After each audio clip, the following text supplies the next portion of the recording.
मेरी बेटी की मौत के गुनहगारों को मैंने कूड़े कड़ाल में ढूंढना शुरू किया।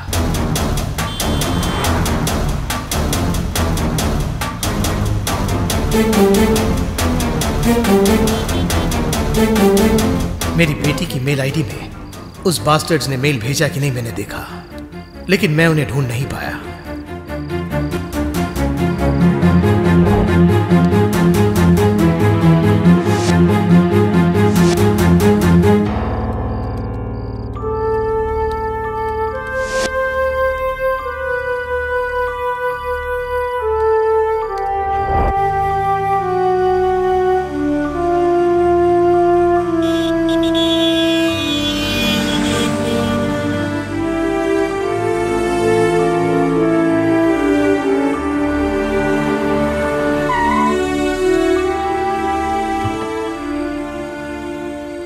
इस तरह ढूंढते ढूंढते एक दिन एक लड़की एक्सीडेंट होकर पड़ी हुई थी।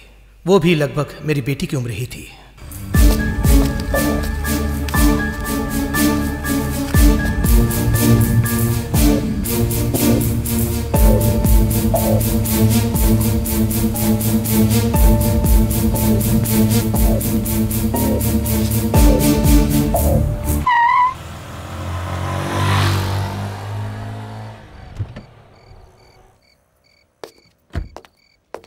ये मेडिसिन जरा दीजिए।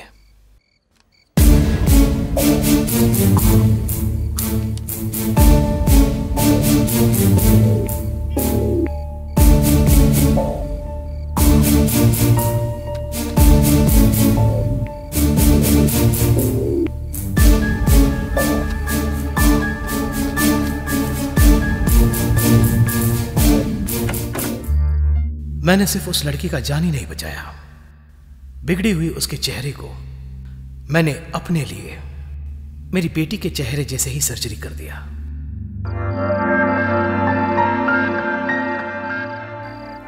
बड़े गुनहगारों को सजा देने के लिए मुझे भी एक छोटा सा गुनाह करना पड़ा।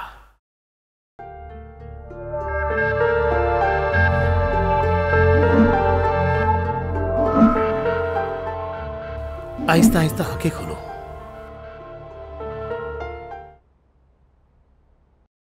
अपने चेहरे को छू कर देखो।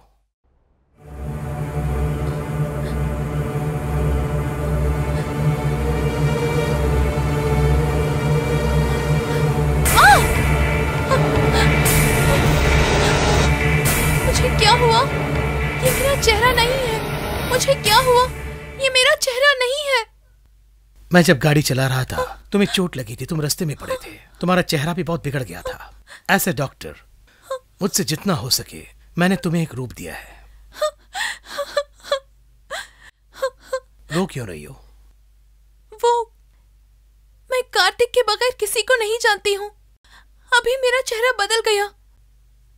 इसके बाद कार्तिक मुझे कैसे पहचानेगा? कार्तिक को शायद तुम्हारा चेहरा पता न लगे, लेकिन तुमको उसे मालूम है ना। तो फिक्र मत करो, हम दोनों मिलके कार्तिक को ढूंढेंगे। तब तक मेरी बेटी के जैसी मेरे ही घर में रहो, अगर तुम्हें मुझ में विश्वास है तो। मैं और वो पूरे कोड़े कनाल ढूंढे। उसे उसका कार्तिक को ढूंढना था और मुझे उसके गुनहगारों से बदला लेना था।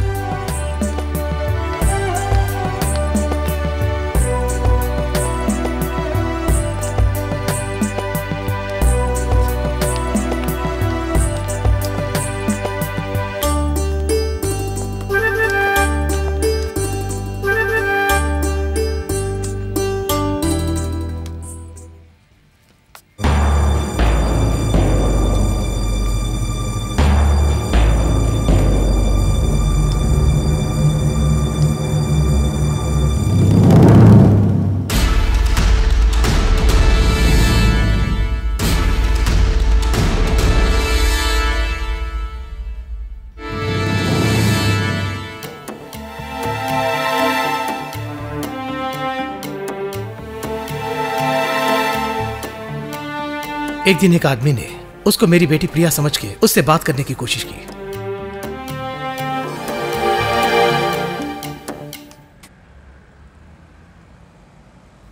क्या हुआ?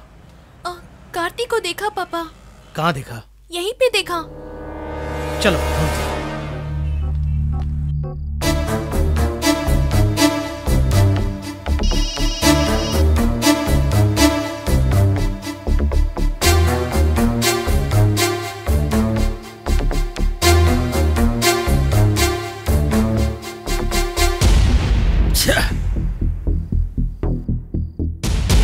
जिस नंबर से कॉल आया उसे ट्रेस करने पर पता चला कि ये वही था जिसने शॉपिंग कॉम्प्लेक्स में मेरी बेटी से बात करने की कोशिश की, फिर उसे ढूंढ निकाल कर उसका कत्ल किया।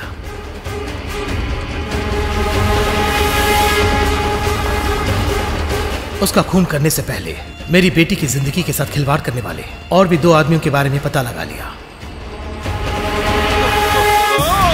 दूसरे आदमी को भी ढूंढ निकाल के उसका खून कर दिया।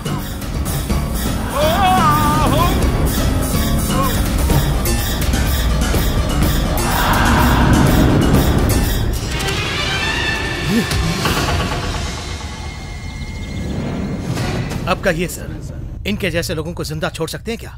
अगर इन्हें आपके हवाले कर दूं तो आप क्या करेंगे? कोर्ट में प्रोड्यूस करके उन्हें सजा देंगे। और कैसी सजा दिलवाएंगे? अभी जो ये बाहर घूम रहा है, जेल के नाम पर आराम से एसी रूम में रहेगा। सजा वो नहीं है सर जिसने एक हाथ काट दी उसकी सजा उसकी एक हाथ नहीं काटनी चाहिए, दोनों हाथ काटनी चाहिए। वही सजा है सर। इनके जैसे लोगों को टुकड़े टुकड़े करके खून करना चाहिए सर। चुप रहिए सर, आप तो बोलते ही जा रहे हैं। तुम्हारी बेटी का कत्ल इसने नहीं, तुमने किया है। क्या बक रहे हैं? बक नहीं रहा हूँ, सच बोल रहा हूँ। पढ़ने वाले बच्चों को सेलफोन क्यों दिया आपने? 12-1 बजे के बाद चादर के नीचे मैसेज करने के लिए या फिर बॉयफ्रेंड से बातें करने के लिए? पूछोगे तो फ्रेंडशिप कहेंगे। क्या फ्रेंडशिप है स्कूल जाने की उम्र में? कभी आपने रोका है या उसको कभी देखा है? सिर्फ आपकी बेटी ही नहीं, और लोगों की बेटियां भी ऐसी है। मैं सभी की बेटियों को इल्जाम नहीं लगा रहा हूँ। अनटाइम पे अगर कभी फोन आता है तो दोस्त बन के भी पूछ सकते हैं या उनका फोन उठा के चेक भी कर सकते हैं। मतलब मेरी बेटी पर शक करने के लिए कह रहे हैं? उसका नाम शक नहीं, ख्याल रखना है। एक उम्र तक ही दबाव डाल सकते हैं, फिर ख्याल रखना होता है। कॉलेज में उनके अरियर्स पर ख्याल रखने वाले माँ बाप उनका अटेंडेंस भी चेक करा कीजिए। पढ़ने वाले बच्चे के लिए लैपटॉप जरूरी है, लेकिन उसे क्यों अलग कमरे में भेजते हैं? हॉल में बैठकर पढ़ने के लिए बोलो ना। रूम में रहकर पढ़ रहे हैं या प्रोन देख रहे हैं या चैटिंग कर रहे हैं, क्या पता चलता आपको? उसका नतीजा ही डिस्कोटेक, पब, शराब और हुक्का बार है। कई लड़कियां तो इससे भी पार जाकर डेटिंग के नाम पर बॉयफ्रेंड्स के साथ ऐश करती हैं। पूछो तो मॉडर्न कल्चर और क्या क्या बोलते हो। तुम अपने ही बच्चों को गलत रास्ते पर भेजते और फिर अगर ऐसा कोई उसके पीछे आता है तो उसे मारेंगे काटेंगे कहोगे। मैं इसके लिए इसे बेगुनाह नहीं कहूंगा। अगर आपने उसी दिन अपनी बेटी को समझाया होता तो आज आपको दिन देखने नहीं पड़ता। सोए बिना क्या कर रही हो?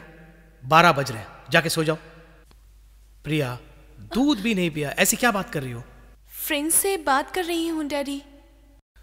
आपने सही कहा, मुझे अपनी बेटी से सवाल करना चाहिए था या फिर मना करना चाहिए था। दोनों ही नहीं किया। मेरी मौत मेरे जैसे पेरेंट्स के लिए उदाहरण होना चाहिए। इसकी मौत इसके जैसे गुनहगारों के लिए उदाहरण होना चाहिए।